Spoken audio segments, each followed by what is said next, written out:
যে কোনো ব্যাংকে মূলত 4 রকমের অ্যাকাউন্ট থাকে।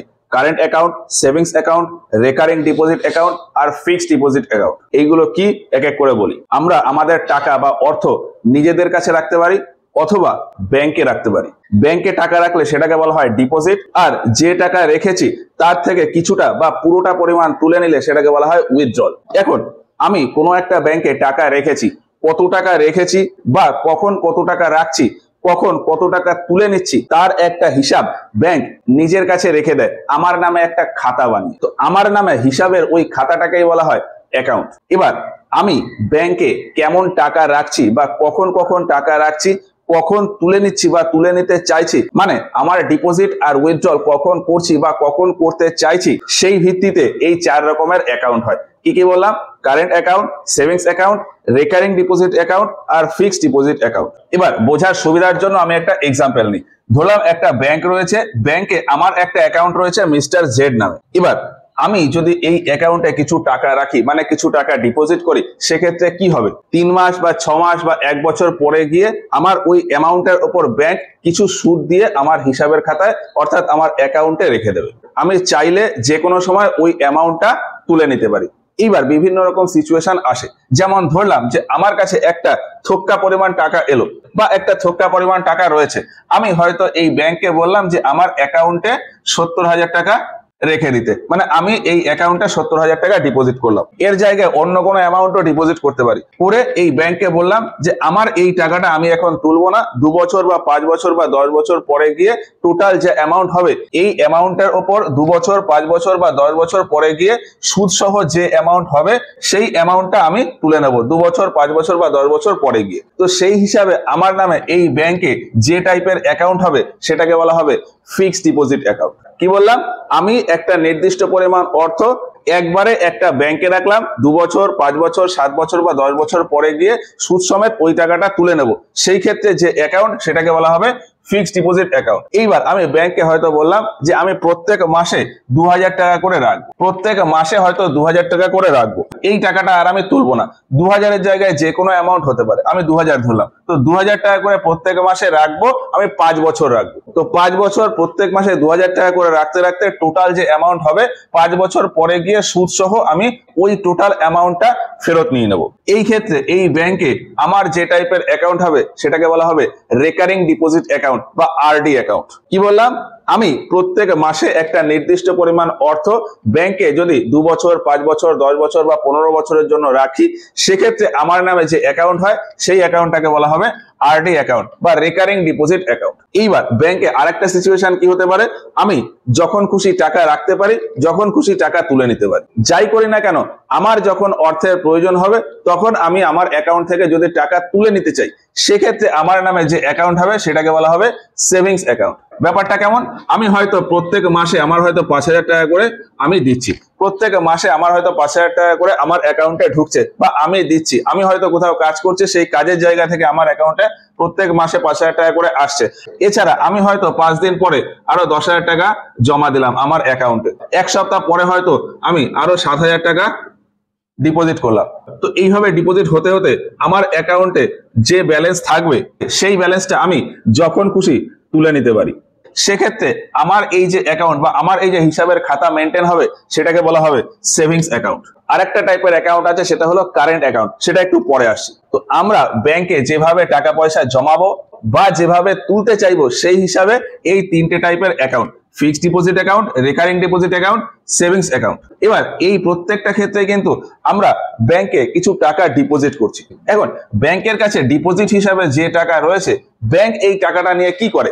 ব্যাংক এই টাকাটা অন্য কাউকে লোন হিসাবে খাটায়, আর লোন হিসাবে খাটিয়ে যে রিটার্ন পায় তার থেকে কিছুটা পরিমাণ অংশ আমাদেরকে ইন্টারেস্ট হিসাবে ফেরত দেয়। এবার যদি আমি ফিক্সড ডিপোজিটের ক্ষেত্রে দেখি, ফিক্সড ডিপোজিটে আমি যে অ্যামাউন্টটা ব্যাংকে রেখেছি সেটা কিন্তু আমি এই ধরলাম 2 বছরের জন্য রেখেছি। তাহলে 2 বছরের ভেতর কিন্তু আমি এই 70,000 টাকা বা আমি যে অ্যামাউন্টটা রেখেছি সেটা কিন্তু আমি আর ডিমান্ড করব না, আমি আর চাইবো না।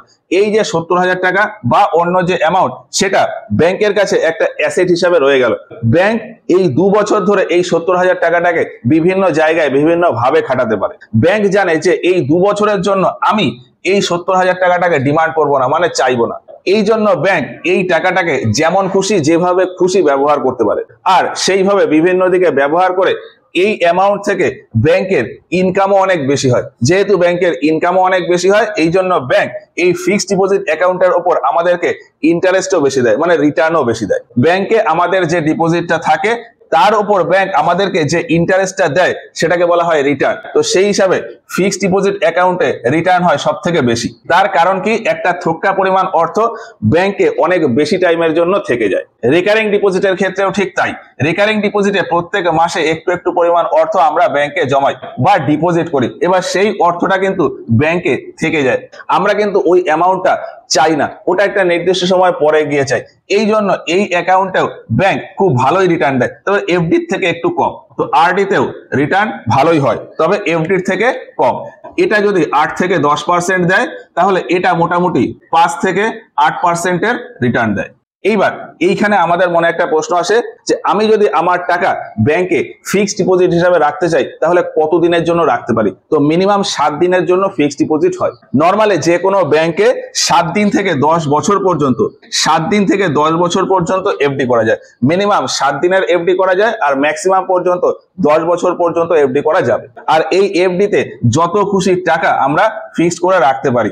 10,000, 15,000, 50,000, 1 লাখ, 2 লাখ, 5 লাখ, 10 লাখ, 15 লাখ, 20 লাখ, 50 লাখ, 1 কোটি, 2 কোটি, 5 কোটি, 10 কোটি, 100 কোটি, যত খুশি অ্যামাউন্ট আমরা ফিক্সড ডিপোজিটে ফিক্সড করে রাখতে পারি। রেকারিং ডিপোজিটের ক্ষেত্রেও সেই রকম 2-1টা পয়েন্ট বলা আছে। রেকারিং ডিপোজিট মিনিমাম 6 মাসের জন্য হয়। 6 মাস থেকে 10 বছর পর্যন্ত যে কোনো সময়ের জন্য আমি রেকারিং ডিপোজিট করতে পারি। মানে আমি হয়তো ব্যাংকে বলতে পারি যে আমি প্রত্যেক মাসে 1,000 টাকা করে রাখবো 6 মাসের জন্য, তো সেটাও হবে কি রেকারিং ডিপোজিট। তো রেকারিং ডিপোজিট অ্যাকাউন্টে মিনিমাম 6 মাস আর ম্যাক্সিমাম 10 বছরের জন্য হয়। আর বর্তমানে মিনিমাম মান্থলি 500 টাকা করে রেকারিং ডিপোজিট হয়। মানে রেকারিং ডিপোজিটের ক্ষেত্রে মিনিমাম মান্থলি ইনস্টলমেন্ট 500 টাকা। এরপরে আমি প্রত্যেক মাসে যত খুশি পরিমাণ রাখতে পারি। প্রত্যেক মাসে 1,000, 2,000, 5,000 টাকা করেও রাখতে পারি। 5,000, 10,000, 15,000, 20,000, ইভেন 1 লাখ টাকা করেও আমি প্রত্যেক মাসে আরডি অ্যাকাউন্ট করে রাখতে পারি। চাইলে তার থেকে বেশি অ্যামাউন্টও আরডি করে রাখতে পারি। তো ফিক্সড ডিপোজিট আর রিকারিং ডিপোজিট অ্যাকাউন্ট হলো। এবার আসি সেভিংস অ্যাকাউন্টের ব্যাপারে। সেভিংস অ্যাকাউন্টে কি হয়, আমরা যখন খুশি টাকা জমা দিই বা টাকা ডিপোজিট করি, আবার যখন খুশি টাকা তুলে নিতে পারি। ফলে একটা নির্দিষ্ট পরিমাণ অর্থ কিন্তু ব্যাংকের কাছে থাকে না। ব্যাংক আমাদের এই সেভিংস ব্যাংকের অ্যাকাউন্টে যে অ্যামাউন্ট রয়েছে সেটা নিয়ে ঠিকঠাক করে ইনভেস্টমেন্ট করতে পারে না। এই জন্য আমাদের এই সেভিংস অ্যাকাউন্টে যে অ্যামাউন্ট থাকে বা মানে টোটাল যে ফাইনাল ডিপোজিট থাকে সেটার উপর ইন্টারেস্টও খুব কম দেয়, মানে রিটার্নও খুব কম দেয়। অন এন এভারেজ সমস্ত ব্যাংক 2 থেকে 5% মতন রিটার্ন দেয়। এবার এই সেভিংস ব্যাংকে যেমনটা বললাম যে আমি যখন খুশি টাকা রাখতে পারি এবং বিভিন্ন ভাবে এই সেভিংস ব্যাংকে টাকা রাখা যায়, মানে ডিপোজিট করা যায়। যেমন আমি আমার এই অ্যাকাউন্টে নিজে গিয়ে কিছু টাকা ডিপোজিট করতে পারি, অন্য কেউ আমার এই অ্যাকাউন্টে টাকা ডিপোজিট করতে পারে, অন্য কোনো ব্যক্তির অন্য কোনো ব্যাংকের অ্যাকাউন্ট থেকে আমার এই ব্যাংকের অ্যাকাউন্টে টাকা ট্রান্সফার হয়ে আসতে পারে, অথবা আমি হয়তো কোনো এক জায়গায় কাজ করি, সেই কাজের জায়গা থেকে প্রত্যেক মাসে আমার অ্যাকাউন্টে টাকা ডিপোজিট হতে পারে। এটাও একটা টাইপের ট্রান্সফার। তো এটাকে বলা হয় স্যালারি। স্যালারির মাধ্যমে আমার এই অ্যাকাউন্টে ডিপোজিট হলে সেটা একটা নির্দিষ্ট সময় পরপর ডিপোজিট হবে, আর বাকি 3টে কন্ডিশনে যখন খুশি ডিপোজিট হতে পারে। এবার যদি আমার এই অ্যাকাউন্ট থেকে আমি টাকা তোলা বা উইথড্রল করার কথা বলি, তো সেক্ষেত্রে কিভাবে উইথড্রল হতে পারে? আমি নিজে ব্যাংকে গিয়ে কিছু টাকা তুলে নিতে পারি, মানে ক্যাশ, ব্যাংকে গিয়ে ক্যাশ উইথড্রল করে নিয়ে আসতে পারি। এছাড়া আমি এটিএম কার্ডের মাধ্যমেও এটিএম থেকে টাকা তুলতে পারি। আমার এই অ্যাকাউন্ট থেকে অন্য কোনো ব্যাংকের অ্যাকাউন্টে আমি টাকা ট্রান্সফার করে দিতে পারি। এবার এই টাকা ট্রান্সফার বিভিন্ন ভাবে হয়।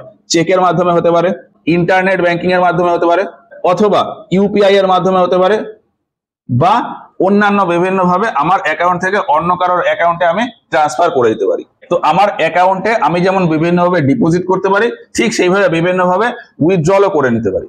এখন আমার অ্যাকাউন্ট থেকে এই ডিপোজিট আর উইথড্রলে যাতে সুবিধা হয়, সেই জন্য ব্যাংক আমার এই অ্যাকাউন্টে বিভিন্ন রকম ফ্যাসিলিটি দেয়। যেমন আমার অ্যাকাউন্টে এটিএম কার্ড ইস্যু করে দিতে পারে, মানে ডেবিট কার্ড বা ক্রেডিট কার্ড আমাকে দিয়ে দিতে পারে। আমি অন্যকে পেমেন্ট বা অন্য কারোর অ্যাকাউন্টে টাকা ট্রান্সফার করার জন্য ব্যাংক থেকে চেক বুক নিয়ে নিতে পারি। ইন্টারনেটের মাধ্যমে টাকা ট্রান্সফার করার জন্য ইন্টারনেট ব্যাংকিং ফেসিলিটি দিতে পারে আমাকে, মোবাইলের সাহায্যে ট্রানজাকশন করার জন্য মোবাইল ব্যাংকিং ফেসিলিটি দিতে পারে, এছাড়া বর্তমানে পেমেন্টের জন্য ইউপিআই এর মাধ্যমেও ফেসিলিটি দেয়। তো আমার যদি একটা সেভিংস অ্যাকাউন্ট থাকে, সেই অ্যাকাউন্টে আমি এইরকম বিভিন্ন রকমের ফ্যাসিলিটি পেতে পারি, যেটা আমি এই ফিক্সড ডিপোজিট অ্যাকাউন্ট বা রেকারিং ডিপোজিট অ্যাকাউন্টে পাবো না। তার কারণ কি, এই এফডি বা আরডি অ্যাকাউন্টে টাকা উইথড্রল করার কিন্তু কোনো গল্প নেই। আর এই যে এত কিছু ফেসিলিটি দিচ্ছে, এতে কি হয়, এতে যাতে আমার উইথড্রলের সুবিধা হয় বা ডিপোজিটের সুবিধা হয় সেই জন্য দেওয়া হয়। এবার যেমনটা বললাম যে এই সেভিংস অ্যাকাউন্টের ক্ষেত্রে আমরা যখন খুশি টাকা জমা দিতে পারি, যখন খুশি টাকা তুলে নিতে পারি। এবার আমি যদি চাই যে আমার অ্যাকাউন্টে টোটাল যে টাকা আছে, আমি হয়তো বিভিন্ন সময় জমালাম, কিছু সময় পরে গিয়ে টোটাল যে টাকা আছে সেই সবটাই আমি তুলে নিতে চাই, আবার কিছু সময় পরে গিয়ে কিছু কিছু জমাবো, তারপর কিছু সময় পরে গিয়ে টোটাল যে অ্যামাউন্ট হবে সেটা পুরো তুলে নেব। এবার এই সিচুয়েশনে আমার অ্যাকাউন্টে মাঝে মাঝেই ডিপোজিট পুরো জিরো হয়ে যাচ্ছে, তার ফলে ব্যাংক আমার অ্যাকাউন্ট থেকে একটা নির্দিষ্ট পরিমাণ অর্থ কিন্তু কোথাও ঠিকঠাক করে খাটাতে পারছে না। আর এর জন্য ব্যাংক এই সেভিংস অ্যাকাউন্টে একটা কনসেপ্ট নিয়ে আসে, মিনিমাম ব্যালেন্স। সেভিংস অ্যাকাউন্টের ক্ষেত্রে আমাকে একটা মিনিমাম ব্যালেন্স মেনটেন করতে হয়। আমি যখন খুশি যেমন খুশি টাকা ডিপোজিট করতে পারি, যখন খুশি উইথড্রলও করতে পারি, কিন্তু উইথড্রল করতে গেলে আমাকে মাথায় রাখতে হবে যে আমার অ্যাকাউন্টে যে পরিমাণই থাকুক না কেন, আমি তুলে নেওয়ার পরে যেন একটা মিনিমাম ব্যালেন্স থাকে, 2000, 3000 বা 5000 বা 10,000, এরকম একটা মিনিমাম ব্যালেন্স মেনটেন করতে হয়। এটা ব্যাংক টু ব্যাংক ভ্যারি করে। তো সেভিংস অ্যাকাউন্টের ক্ষেত্রে কি হয়, আমাকে একটা মিনিমাম ব্যালেন্স মেনটেন করতে হয়। এবার এই সেভিংস অ্যাকাউন্টের ক্ষেত্রে আরো বিভিন্ন রকম কন্ডিশন আছে। সেভিংস ব্যাংক বলতে বোঝায় নর্মাল আমাদের যে ইনকাম হচ্ছে তার থেকে কিছু পরিমাণ অর্থ আমরা ব্যাংকে সেভ করে রাখছি। এবার ছোটখাটো অ্যামাউন্ট এই অ্যাকাউন্টে সেভ করলে সেটা ঠিক আছে, কিন্তু যখনই আমরা একটু বড় অ্যামাউন্টের অর্থ আমার এই সেভিংস অ্যাকাউন্টে রাখতে যাব বা আমি ডিপোজিট করতে যাব, সেক্ষেত্রে আমাকে ব্যাংকে কিছু তথ্য দিতে হবে। যেমন আমি যদি ব্যাংকে গিয়ে নর্মাল 10,000, 20,000 বা 25,000 টাকা আমার অ্যাকাউন্টে ডিপোজিট করতে চাই, সেক্ষেত্রে নর্মাল ডিপোজিটে হয়ে যাবে। কিন্তু 50,000 টাকার বেশি যদি আমি আমার অ্যাকাউন্টে একবারে ব্যাংকে গিয়ে ডিপোজিট করতে চাই, সেক্ষেত্রে আমার প্যান কার্ডের একটা কপি ব্যাংকে দিতে হবে। আমি আমার অ্যাকাউন্টে টাকা রাখতে চাই, সেক্ষেত্রেও দিতে হবে। কেউ যদি ব্যাংকে গিয়ে আমার অ্যাকাউন্টে 50,000-এর বেশি ডিপোজিট করতে হয়, সেক্ষেত্রে তাকেও প্যান কার্ড শো করাতে হবে। এছাড়া আমার অ্যাকাউন্টে যদি আমি প্রত্যেকদিন মানে একদিনে 2 লাখ টাকার বেশি ডিপোজিট করতে চাই, সেক্ষেত্রে প্যান কার্ড তো দেখাতেই হবে। তার পাশাপাশি আরো বলতে হবে যে এই 2 লাখ টাকাটা আমি কোথা থেকে পেয়েছি। আরো আছে এই যে বিভিন্ন সময় আমার অ্যাকাউন্টে টাকা ডিপোজিট হলো, বিভিন্ন সময় টাকা বেরিয়ে গেল, এটাকে বলা হয় ট্রানজাকশন। কোনো একটা সেভিংস অ্যাকাউন্টে যদি বছরে 10 লাখ টাকার বেশি ট্রানজাকশন হয়ে যায়, এক কথায় এক বছরে কোনো একটা অ্যাকাউন্টে যদি 10 লাখ টাকার বেশি ডিপোজিট হয়, সেক্ষেত্রে ওই অ্যাকাউন্টে ইনকাম ট্যাক্সের ইনভেস্টিগেশন হয় যে নর্মাল একটা সেভিংস অ্যাকাউন্টে কিভাবে 10 লাখ টাকার বেশি ডিপোজিট হলো সারা বছর ধরে। এখন ইনকামের সোর্স যদি জেনুইন থাকে, সেক্ষেত্রে এই সেভিংস অ্যাকাউন্টে 10 লাখ কেন 20 লাখ, 25 লাখ, 50 লাখ, 1 কোটি, 2 কোটি, 5 কোটি, 10 কোটিও ডিপোজিট করা যায়। এবার যেমনটা বললাম যে সেভিংস ব্যাংকের অ্যাকাউন্ট থেকে আমি এই বিভিন্নভাবে টাকা উইথড্রল করতে পারি। তো আমি যদি ব্যাংকে গিয়ে ক্যাশ উইথড্রল করতে চাই, সেক্ষেত্রে আমি মাসে যতবার খুশি ক্যাশ উইথড্রল করতে পারি। এছাড়া চেক বা ইন্টারনেট ব্যাংকিং এর মাধ্যমে বা ইউপিআই এর মাধ্যমে যদি টাকা ট্রান্সফার করতে চাই, সেক্ষেত্রেও আমি যত খুশিবার টাকা ট্রান্সফার করতে পারি। কিন্তু এটিএম এর মাধ্যমে যদি আমি ব্যাংক থেকে টাকা তুলতে চাই, সেক্ষেত্রে কিছু লিমিটেশন থাকে। বিভিন্ন ব্যাংক তার গ্রাহক বা কাস্টমারদের এটিএম থেকে টাকা তোলার বিভিন্ন রকম লিমিট দিয়ে থাকে। মানে কোনো একটা ব্যাংক হয়তো আমাকে এটিএম কার্ডে একটা লিমিট সেট করে রাখলো যে প্রত্যেকদিন আমি 20,000 টাকার বেশি এটিএম থেকে তুলতে পারবো না। আবার কোনো একটা ব্যাংক হয়তো আমাকে একটা লিমিট দিয়ে রাখলো যে প্রত্যেকদিন আমি হয়তো ম্যাক্সিমাম 35,000 টাকা এটিএম থেকে তুলতে পারি। তো এটিএম থেকে টাকা উইথড্রলের এই লিমিটটা নর্মালি 20,000 থেকে 60,000-এর ভেতরে থাকে, এটা ডেইলি লিমিট। আবার এটিএম উইথড্রলের ক্ষেত্রে আরো একটা লিমিট যে কোনো ব্যাংক সেট করে দেয়, সেটা হলো মাসে 3 বার বা 4 বারের বেশি এটিএম থেকে টাকা তোলা যায় না। ধরলাম এই ব্যাংকটা আমার কাছে যে এটিএমটা দিল, তাতে একটা লিমিট সেট করে রেখেছে যে মান্থলি 4 বার টাকা তোলা যাবে ওই এটিএম কার্ড দিয়ে। এক্ষেত্রে কি হবে, আমি মাসের ভেতর যতবার খুশি এটিএম থেকে টাকা তুলতে পারি, কিন্তু যখন 4 বার তোলা হয়ে যাবে, তারপর থেকে প্রত্যেকবার এটিএম থেকে টাকা তোলার জন্য আমাকে কিছু চার্জ লাগবে। আমার ওই অ্যাকাউন্ট থেকে কিছু কিছু চার্জ কেটে নেবে, 10 টাকা, 20 টাকা বা 25 টাকা, 30 টাকা করে প্রত্যেক উইথড্রল বা প্রত্যেকবার এটিএম থেকে টাকা তোলার সময় টাকা কেটে নেবে। তো এই হচ্ছে সেভিংস অ্যাকাউন্ট। এবার এই সেভিংস অ্যাকাউন্টের ভেতর বিভিন্ন রকমের অ্যাকাউন্ট হয়, যেমন regular savings account. Regular savings account বলতে এই নর্মাল সেভিংস অ্যাকাউন্টকে বোঝায়। আমি যদি কোনো ব্যাংকে গিয়ে একটা সেভিংস অ্যাকাউন্ট খুলতে চাই, সেক্ষেত্রে আমাকে যে অ্যাকাউন্টটা খুলে দেবে সেটাই হলো রেগুলার সেভিংস অ্যাকাউন্ট। এবার এই রেগুলার সেভিংস অ্যাকাউন্টের পরে কিছু স্পেশাল ফিচার্স আছে, সেই স্পেশাল ফিচার্সের উপর বিভিন্ন রকমের সেভিংস অ্যাকাউন্ট হয়।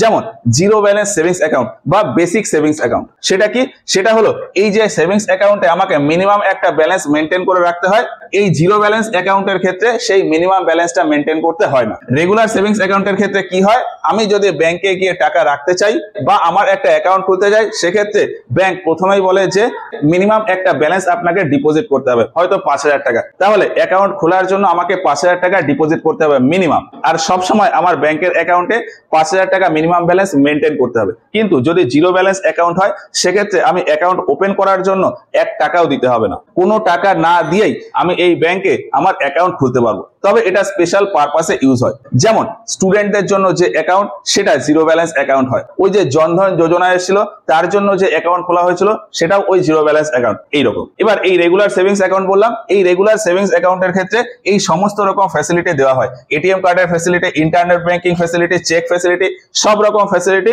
রেগুলার সেভিংস অ্যাকাউন্টে থাকে। কিন্তু জিরো ব্যালেন্স অ্যাকাউন্টে এই সমস্ত ফ্যাসিলিটিতে রেস্ট্রিকশন থাকে। যেমন জিরো ব্যালেন্সের অ্যাকাউন্টে এটিএম কার্ড দেওয়া যায় না, চেকটা দেওয়া যায়, ইন্টারনেট ব্যাংকিং করা যায় না, এইরকম বিভিন্ন লিমিটেশন রয়েছে। নর্মাল সেভিংস অ্যাকাউন্টের ক্ষেত্রে যেমনটা বলেছিলাম যে বছরে 10 লাখ টাকার বেশি ডিপোজিট হলে বা 10 লাখ টাকার বেশি ট্রানজাকশন হলে ইনকাম ট্যাক্সের ইনভেস্টিগেশন হবে।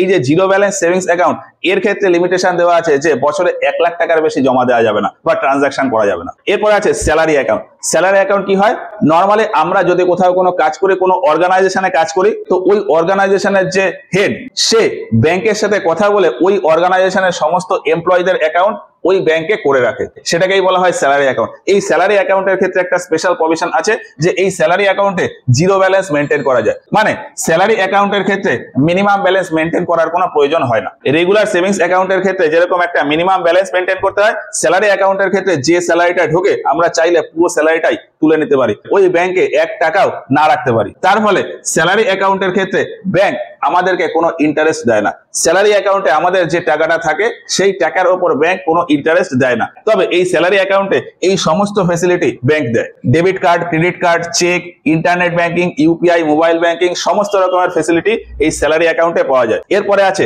Children's account. এই চিলড্রেন্স অ্যাকাউন্ট আর মাইনর অ্যাকাউন্ট এই দুটো সেম। বিভিন্ন ব্যাংকে গিয়ে দেখা যায় যে মাইনর অ্যাকাউন্ট হয়, মানে যার বয়স হয়তো 18 বছরের কম, তার নামে অ্যাকাউন্ট খুলতে হলে তার নাম তো থাকবেই, তার সাথে তার গার্জিয়ানেরও নাম থাকে। তো ওই যে অ্যাকাউন্টটা, ওই অ্যাকাউন্টটাকে বলা হয় চিলড্রেন্স অ্যাকাউন্ট। এই চিলড্রেন্স অ্যাকাউন্ট খোলার জন্য মিনিমাম ব্যালেন্সের পরিমাণ কম থাকে। নর্মাল সেভিংস অ্যাকাউন্ট বা রেগুলার সেভিংস অ্যাকাউন্টে যেরকম মিনিমাম ব্যালেন্স হয়তো 5,000 টাকা, সেক্ষেত্রে চিলড্রেন্স সেভিংস অ্যাকাউন্টে হয়তো 2,000 টাকা মিনিমাম ব্যালেন্স মেনটেন করে রাখতে হয়। এই চিলড্রেন্স অ্যাকাউন্টের ক্ষেত্রে চেকবুক ইস্যু করা হয়, তবে ডেবিট কার্ড বা ক্রেডিট কার্ড দেওয়া হয় না। এরপরে একটা অ্যাকাউন্ট থাকে উমেন সেভিং অ্যাকাউন্ট, মানে স্পেশালি মহিলাদের জন্য যে অ্যাকাউন্ট হয় সেটাকে বলা হয় উমেন সেভিং অ্যাকাউন্ট। এর ক্ষেত্রে একটা স্পেশাল ফেসিলিটি থাকে যে নর্মাল সেভিংস অ্যাকাউন্টে উইথড্রলের যে লিমিট থাকে, উমেন সেভিং অ্যাকাউন্টে উইথড্রলের লিমিট একটুখানি বেশি থাকে। এছাড়া রয়েছে সিনিয়র সিটিজেন সেভিং অ্যাকাউন্ট। এই অ্যাকাউন্ট একদম নর্মাল সেভিংস অ্যাকাউন্টের মতনই হবে, শুধুমাত্র এই অ্যাকাউন্টে ইন্টারেস্ট রেটটা একটু বেশি হয়। নর্মাল ইন্টারেস্ট রেট হয়তো 2 থেকে 5%,